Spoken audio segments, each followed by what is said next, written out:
আল্লাহর রসুল সাল্লাল্লাহু আলাইহি সাল্লাম বলেন, ইন্নাল্লাহা লা ইয়ানজুরু ইলা সুওয়ারিকুম ওয়া আমওয়ালিকুম ওয়ালাকিন ইয়ানজুরু ইলা কুলুবিকুম ওয়া আমালিকুম।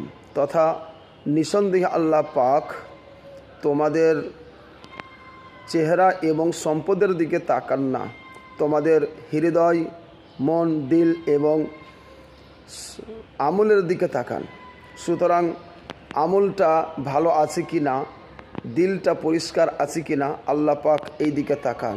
তাই মনটা ভালো করুন, দিলটাকে ভালো করুন, দিলের মধ্যে অপরের ভালোবাসা, অপরের সহযোগিতা করুন।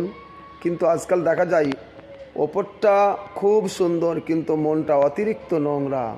এই জন্য বলি, এমন লাগে যাতে বিষের বোতলে মধুর লেভেল, এমনটা যেন না হয়। মন পরিষ্কার করেন, সব ঠিক হয়ে যাবে।